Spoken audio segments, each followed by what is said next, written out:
자, 72차 시 마지막 차시고요. 자, 문제 본격적으로 풀기 전에 여러분 그 물질파 관련해서 여러분이 기억해야 될 공식 딱 두 가지만 얘기를 해주도록 할게요. 하나는 여러분이 배운 겁니다 이미. 물질파 파장은 운동량 분의 플랑크 상수죠. 요거 하나 기억하고요. 또 하나는 요거 기억하십시오. 자, 결과 적어놓고 유도해 줄게요. 그 물질파의 운동 에너지, 그러니까 전자의 운동 에너지라고 보면 되겠습니다. 얘는 여러분 이렇게 기억하십시오. 2n분의 p제곱. 그럼 p 대신에 뭐를 집어넣을 수 있냐면 람다분의 h, 요거를 집어넣을 수 있습니다. 그래서 요거를 공식처럼 기억하십시오. 그래서 이 물질파 관련된 문제는 결국에 요 두 식을 이용해서 모든 것을 푼다라고 보면 돼요. 그리고 참고로 주의사항, C 이꼴 람다 F를 사용하면 안 됩니다. 그래서 물질파 문제를 계산할 때는 C 이꼴 람다 F를 잘못 사용하잖아요. 그러면 문제가 다 엉클어지고 오류가 생깁니다. 요거는 파동에 대한 공식이거든요. 그래서 요걸로 연결해 가지고 뭔가 이렇게 식을 쓰면 안 돼요. 이게 헷갈리니까 그냥 이렇게 기억하세요. 그냥 물질파 문제는 C 이꼴 람다 F 쓰기 금지. 그냥 요거 쓰지 마십시오. 생각도 하지 말고. 그래서 그러니까 이게 V는 람다 F잖아요. 이걸 이용해서 뭐 V를 여기 집어넣거나 뭐 이런 식으로 하면 문제가 생긴다는 거예요. 그렇기 때문에 이거를 사용하지 마십시오. 그리고 얘는 어떻게 나왔느냐? 이렇게 나왔어요. 운동 에너지가 2분의 1 mv 제곱이잖아요. mv 제곱인데 얘는 이렇게 쓸 수도 있죠. 2n분의 mv의 전체의 제곱. 그렇기 때문에 2n분의 p 제곱 이렇게 쓸 수가 있습니다. 그러니까 이게 식이 편리할 때가 많아요. 이 식을 이 두 개를 연립해서 문제를 풀어야 될 때가 있는데 속력을 구한 다음에 또 막 여기다 집어넣고 계산하고 이러면 복잡할 때가 많거든요. 근데 그냥 요 식이랑 그러니까 이 식도 이렇게 쓰는 게 편리할 때가 있죠. 람다는 p분의 h. 이 식 그러니까 실질적으로는 이 식하고 요 식하고 요 두 식을 연립해서 풀면 좀 쉽게 풀립니다. 그 머릿속으로 좀 기억하세요. 자, 두 물질파의 뭐 어떤 두 입자의 질량과 속도가 막 다른 상황이 나와요. 다른 상황이 나오는데 운동량이 같잖아요. 그럼 뭐 볼 것 없이 파장도 같습니다. 이 식이 나누면요. 거꾸로 파장이 같잖아요. 그럼 볼 것 없이 질량과 속도의 곱은 같아요. 그래서 이것도 머릿속에 일단 생각하고 문제를 풀기 바랍니다. 자, 문제 한번 풀어보도록 할게요. 자, 2020년 3월 고3 학력평가 13번 문제입니다. 그림은 동일한 금속판에 단색광 A, B를 각각 비추었을 때 광전자가 방출되는 모습을 나타낸 거다. 이까지만 보면 얘는 물질의 이중성 문제가 아니고 빛의 이중성 문제 같잖아요. 광전 효과니까. 근데 이 튀어나오는 전자의 물질파 파장을 물어보기도 하거든요.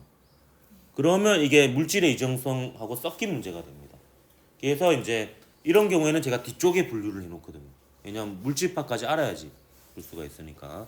요거는 다 섞여 있습니다. 빛의 이중성도 들어가 있고 물질의 이중성도 들어가 있는 이런 문제라고 볼 수 있어요. 그러니까 방출되는 광전자 중 속력이 최대인 광전자, 그러니까 운동 에너지가 제일 큰 광전자죠. 그 녀석의 운동 에너지는 각각 EA, EB이고, 요건 이제 그 애들이 800원 주고 나오잖아요.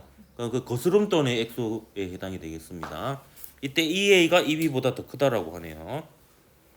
그러면 던져주는 돈의 액수도 FA하고 FB 비교해보면 누가 더 크겠어요?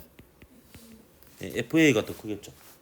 1,000원짜리 던져주면 200원 들고 나올 거고 5,000원짜리 던져주면 4,200원 들고 나올 거 아니에요. 그래서 이게 5,000원짜리고 이게 1,000원짜리다. 뭐 이렇게 볼 수가 있겠습니다. 그래서 진동선은 A가 B보다 크다. 맞죠? 자, 그다음 물질파 파장은 그래서 이때 이제 이게 쓰이는 거야. 물질파 파장은 운동 에너지는 여기는 EK라고 할까요? K라고 해도 되고 뭐 EK라고 해도 됩니다. EK 아니고요. 얘는 이거 할 때는 이제 요걸 쓰는 거예요. 요 녀석을 2n분의 p 제곱. 이걸 하면 요게 그러니까 요거 자체가 A가 B보다 크다 했잖아요. 그러면 요 운동량이 A가 B보다 크겠죠. 그럼 파장은 얘가 뭐 굳이 쓰면 이렇게 써도 됩니다. n분의 1에 람다분의 h의 제곱 이렇게 볼 수도 있죠. 그럼 m하고 h는 상수잖아요. 어차피 상수 전자의 질량이니까 m은 그렇기 때문에 이렇게 하면 이제 파장은 a보다 b가 더 길다 이렇게 볼 수가 있는 거죠. 그래서 파장은 a가 b보다 크다. 틀렸네요. a가 b보다 작죠. 그다음 b의 세기를 증가시키면 개수를 늘리는 거예요. 개수를 늘리면 거스름돈이 증가하지는 않죠. 그냥 튀어나오는 아이들의 수가 많아지는 겁니다. 그래서 기억만 맞아서 1번이 답이 되겠습니다. 아 뜨거! 아 뜨거 했다. 자, 2023년 6월 고3 모의평가 17번 문제입니다. 자, 그림은 금속판 PQ에 단색광을 비추었을 때 PQ에서 방출되는 광전자의 최대 운동에너지 EK를 단색광의 진동수에 따라서 나타낸 것이다. 이에 대한 설명으로 옳은 것을 모두 골라라 했습니다. 자, 요 그래프 제가 좀 해석을 해주도록 할게요. 여러분 광전효과 공식 기억납니까? 기억나요? 저 시험 기간이니까. 광자와 전자의 1대1 충돌이죠. 그거에 대한 에너지 보존식이 광전효과에 관련된 식입니다. 그때 광자 한 개의 에너지가 뭐였냐면 HF였어요. HF. 그리고 금속의 일함수가 HF0였죠. F0가 문턱 진동수였고요. 그리고 전자의 운동 에너지 EK 아니고 EK 이렇게 되겠습니다. 그럼 얘를 이렇게 정리할 수 있어요. EK는 H의 F 빼기 F0입니다. 근데 여기서 상수 제가 까만색으로 칠해볼게요. 상수. 자, H 플랑크 상수죠. F0는 그 금속판을 바꾸지 않는 이상 상수입니다. 그럼 자 보세요. 요게 Y축이죠. 요게 Y축이고 요게 X축입니다. 진동수. 그래서 Y 꼴 MX 빼기 X0 형태니까 직선 그래프이죠. 그러면 요 F0가 가로축의 절편이죠. 요 F가 F0일 때 Y가 0이잖아요. 이 값이. 그래서 요 값이 각각 뭐냐 하면 P의 문턱 진동수. 요게 금속판 Q의 문턱 진동수가 되겠습니다. 그래서 요 밑에는 안 그려놨죠. 안 그려놓은 이유가 요 밑에는 전자가 존재하지 않잖아요. 운동 에너지가 0보다 작을 수는 없으니까. 그래서 문턱 진동수보다 커야지 튀어나오는 거예요. 그러면 F0일 때는 P의 문턱 진동수보다는 큰 거예요. 자, P의 문턱 진동수를 제가 FP라고 할게요. 그래서 F0는 FP보다는 큽니다. 근데 Q의 문턱 진동수 이걸 FQ라고 할게요. FQ보다는 작아요. 그래서 FP를 비추면 FP가 뭐 800원, FQ가 뭐 2,000원 이럽시다. 그러면 F0는 1,000원인 거예요. 그러면 이제 800원은 주고 나올 수가 있습니다. 근데 이제 2,000원에는 못 미치는 거죠. 근데 여기 이제 더 큰 액수를 넣으면은 이제 얘는 요 EF0는 FQ보다 또 크고 FP보다 도 크고 이렇게 되겠습니다. 근데 FQ에 비쳤을 때는 E0에 가지는 에너지 전자가 튀어나오고 P에 비쳤을 때는 3E0의 거슴돈을 들고 전자가 튀어나오는 이런 그래프가 되겠습니다. 자, 그럼 이 기울기는 뭐가 되겠습니까? 기울기는 플랑크 상수가 되겠습니다. 플랑크 상수.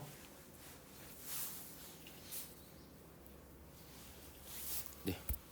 그러면 옳은 것 한번 골라볼게요. 그러니까 문턱 진동수는 P가 Q보다 작다. P가 Q보다 작죠? 네. 그래서 기억 맞고요. 그다음에 광량자설에 의하면 여러분 광량자설이 뭐냐면 요 양자 있죠, 양자.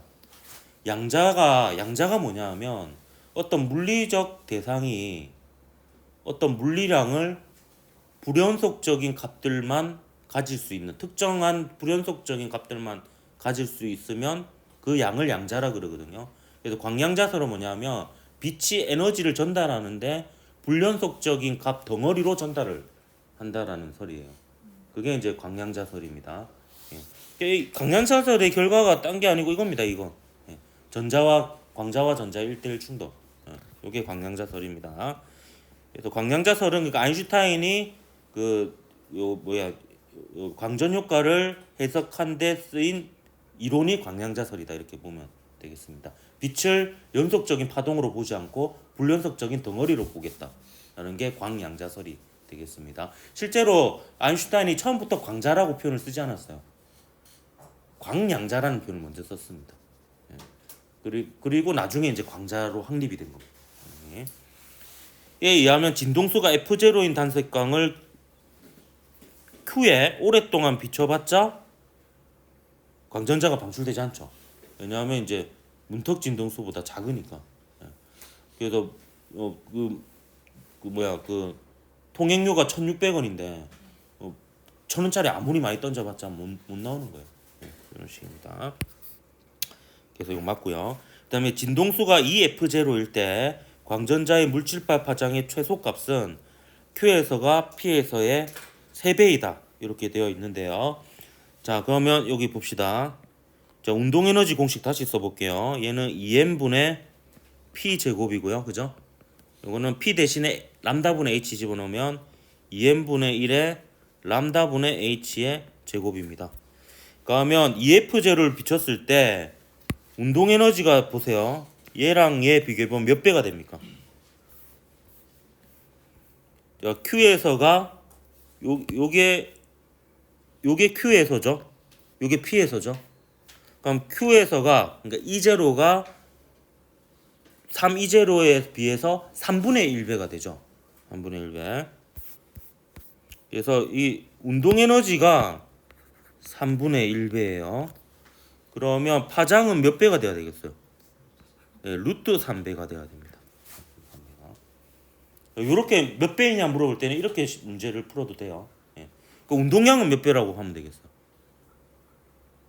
운동량은 루트 3분의 1배. 혹은 3분의 루트 3배. 이렇게 이제 얘기를 하면 되겠습니다. 그러면 맞아 떨어지죠? 근데 3배라고 했으니까 틀렸습니다. 3배는 설날에 기니 피그가 답이 되겠습니다. 자, 2020년 4월 고3 학력평가 18번 문제입니다. 그림은 투가 전자현미경. 투가니까 2D. 그죠? 그리고 배율은 높고 그렇습니다. 구조를 나타냅니다. 표는 A에서 시료를 관찰할 때 사용되는 전자의 드브로이 파장과 운동 에너지를 나타낸 것입니다. 이에 대한 설명으로 옳은 것을 모두 골라라. 자, 이런 거 나오잖아요. 자, A는 시료 표면의 3차원적 구조는 아니죠? 투가는 2D. 2D입니다. 그래서 기억은 틀렸고요. 분해능은 뭐 투가 전자현미경이든 주사 전자현미경이든 전자현미경은 광학현미경보다는 분해능이 좋습니다. 그다음에 또 기억 물어보고 있네요. 기억. 자, 이것도 아까 그 방식으로 한번 해볼게요. 자, 운동 에너지랑 드브로이 파장 나와 있잖아요. 그러니까 운동 에너지는 2m분의 P 제곱이고요. 얘는 2m분의 1의 람다분의 H의 제곱입니다. 자, 그럼 자 보세요. 자, 실험 1에 비해서 실험 2를 비교해 볼게요. 그러니까 파장이 몇 배예요? 파장이 2배죠. 그래서 파장이 여기다 적으세요. 얘가 2배예요. 파장이. 그럼 운동 에너지는 몇 배예요? 운동 에너지는 4분의 1배가 되는 거죠. 끝입니다. 그렇게 해서 이것은 틀렸죠. 4분의 1배면은 요거에 비해서 4분의 1이니까 이게 얼마가 되겠습니까? 4분의 1 이제로가 됩니다. 그래서 이렇게 풀면 되겠습니다. 그래서 D는 틀렸네요. 이쯤이 2번이 답이 되겠습니다. 뭐 농담을 까먹어가지고 잠깐 빼먹으면 안 되거든. 자, 또 뜨거. 예. 자, 2023년 9월 고3 모의평가 16번 문제 보겠습니다. 자, 그림 가는 주사 전자현미경 쌤, 요거는 이제 3차원 구조를 볼 수가 있죠. 그 주사 자체가 그 전자를 쏴서 반사시키는 거예요. 그러니까 이제 3차원 영상을 얻을 수 있는 거죠. 투과는 통과시켜야 되니까 얇아야 되고 이제 2D 영상인 거고, 그렇게 용어로 기억을 해도 되겠습니다. 자, 그림 나는 가의 전자총에서 방출되는 전자 PQ의 물집합 파장 람다와 운동 에너지 EK를 나타낸 겁니다. 옳은 것을 골라라. 자, 전자의 운동량의 크기를 물어보고 있습니다. 이것도 지금 보면 그게 운동 에너지 나와 있잖아요. 자, 볼게요. 가면 또 이 시식 적습니다. 운동 에너지는 2n분의 p 제곱이죠. 그럼 기억 보기는 이것만 적어도 뭐 알 수 있겠네요. 운동량의 크기는 Q가 P의 몇 배다 했는데, 일단 운동 에너지가 보면 Q가 P의 몇 배입니까? 2배죠. 그래서 운동 에너지가 2배입니다. 그러면 운동량은 몇 배가 돼야 되겠어요? 예, 루트 2배가 되면 됩니다. 루트 2배가. 그래서 기억은 틀렸죠? 예, 2루트 2가 아니고 루트 2배입니다. 그러니까 파장도 한번 계산해 볼까요? 파장은 식 한번 더 적으면 되겠네요. 파장은 이제 2n분의 1의 람다분의 h의 제곱입니다. 그러면 이제 운동 에너지가 2배가 되려면 파장은 몇 배가 돼요? 예, 루트 2분의 1배가 되면 되죠. 그러면 2분의 루트 2배니까 Q일 때가 람다 제로였으니까 얘는 얼마가 되겠어요? 2분의 루트 2 람다 제로가 이렇게 되는 겁니다. 그래서 니은도 틀렸죠? 예. 그럼 디귿이 맞겠죠? 예. 분의 능은 Q를 이용할 때가 P를 이용할 때보다 파장이 더 짧잖아요. 그러니까 파장이 더 짧으니까 회절이 잘 안 돼서 분의 능이 더 좋은 겁니다. 그래서 2번이 답이니까 그럼 2만. 잠시만요. 기억이 운동량이 큰 Q가 P의 루트 2배다 아니야? 그래, 기억합시다. 응?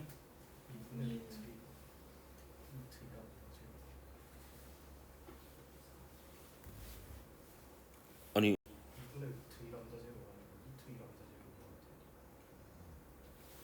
여기요. 그러네. 맞네요. 예. 잘 얘기했어요. 이거 아니죠. 예. 이런 실수를 하면 안 됩니다. 예, 서술형에서. 예. 루트 2 람다 제로죠. 루트 2분의 1이 루트 2지. 맞나? 아닌데. 루트 2분의 1배.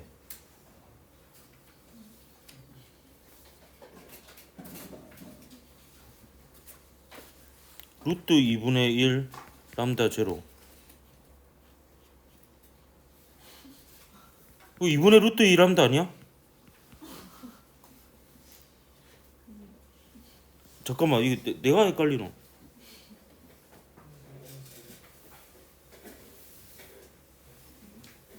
나도 그래. 루트 2 람다 제로로 돼 있는데.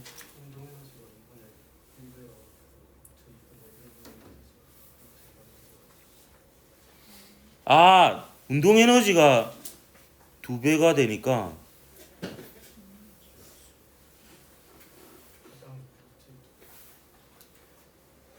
그러네. 2분의 루트 2 하면 더 짧은 거잖아. 이거 운동량의 크기가 Q가 P의 운동 에너지가 2배인 거 맞죠? 맞아? 그러면 운동량은 루트 2배인 게 맞고.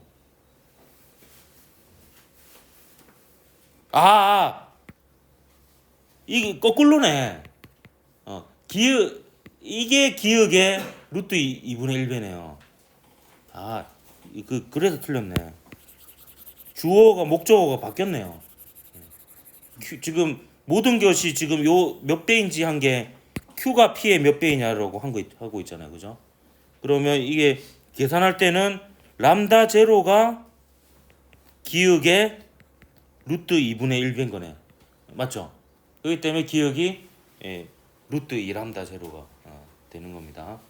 그래서 지금 여기서 2배, 루트 2배, 루트 2분의 1배 한 게 전부 다 Q가 P의 몇 배이다로 한 거잖아요.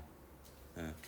그렇기 때문에 이게 Q에 해당이 되는 거고 요게 P에 해당이 되는 거니까 이거 Q가 P의 루트 2분의 1배이다 이렇게 해야지 되는 거니까 아 이런 거는 이런 식으로 할 수도 있겠네.